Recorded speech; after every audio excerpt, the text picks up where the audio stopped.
ఈ వారం తులారాశి వారి ఫలితాలని పరిశీలించి చూస్తే గురువు అష్టమంలో ఉన్నాడు, శని జన్మలో ఉన్నాడు, రాహు ద్వితీయంలో ఉన్నాడు, కేతు అష్టమంలో ఉన్నాడు. ఈ పరిస్థితిని పరిశీలించి చూస్తే పదవిలో ఉన్నతి లభించే అవకాశం కనిపిస్తోంది. గృహాన్ని నిర్మించేటటువంటి అవసరం బాగా కనిపిస్తోంది. వీటితో పాటు యథార్థమైనటువంటి శత్రు విజయాన్ని, అంటే శత్రువుల మీద విజయాన్ని సాధించే అవకాశం కూడా బాగా కనిపిస్తోంది.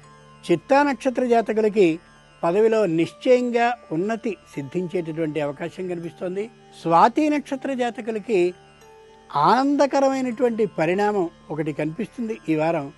అదే భూమిని కానీ గృహాన్ని కానీ కొని దాంట్లో నిర్మాణాన్ని ప్రారంభిస్తారు ఈ వారం.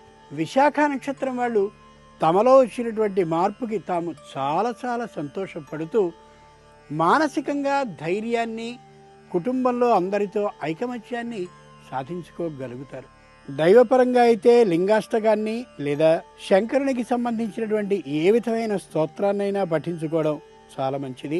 సేవాపరంగా అయినట్టయితే నిజమైన భక్తులు ఎవరో గమనించి వాళ్ళకి స్తోమతకి తగినట్టుగా ఆధ్యాత్మిక గ్రంథాలని బహూకరించడం ఉత్తమం.